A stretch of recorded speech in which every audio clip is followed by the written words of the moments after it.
چند ضروری اور اہم مسائل پوچھے گئے جن کی وضاحت بہت ضروری ہے۔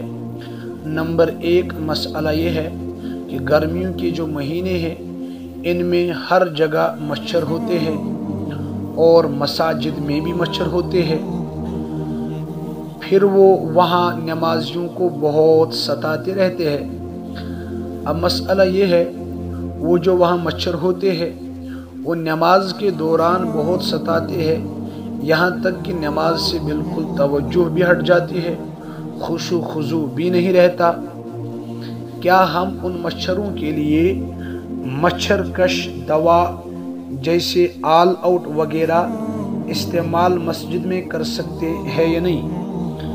یاد رکھنا چاہیے مچھروں کو بھگانے کے لیے مسجد میں آل آؤٹ کا استعمال درست اور جائز ہے، اس میں کوئی حرج نہیں، کیونکہ موذی چیزوں کو مارنے کی اجازت دی گئی ہے، اور مچھروں کی کثرت نہ صرف نمازیوں کی تکلیف کا باعث ہوتی ہے بلکہ اس سے توجہ بھی بالکل ہٹ جاتی ہے۔ ان تمام چیزوں کا خاتمہ کرنا چاہیے جو مسجد میں خشوع خضوع میں رکاوٹ بنتی ہو، مسجد کو اس سے بچانا بالکل جائز ہے۔ نیز یہ جو آل آؤٹ استعمال ہم کرتے ہیں اس میں کوئی ناگوار بدبو بھی نہیں ہوتی ہے، اس کا یہ بھی ایک فائدہ ہے۔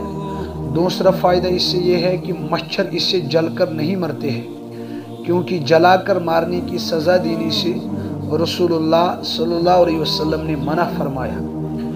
تو الغرض آپ مسجد میں بھی اور گھروں میں بھی آل آؤٹ کا استعمال مچھروں کو بھگانے کے لیے کر سکتے ہیں۔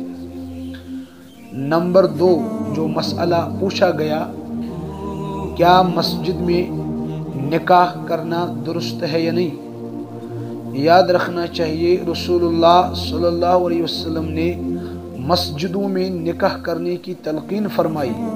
سنن ترمذی میں روایت ہے کتاب النکاح، تو اسی لیے فقہا نے اسے مستحب قرار دیا، بشرطے کہ مسجد کے احترام کو پوری طرح ملحوظ رکھا جائے۔ اور مسجد میں نکاح پڑھانے کا ایک فائدہ یہ بھی ہے کہ لوگ بعض منکرات جیسے گانے بجانے وغیرہ سے بچ جاتے ہیں۔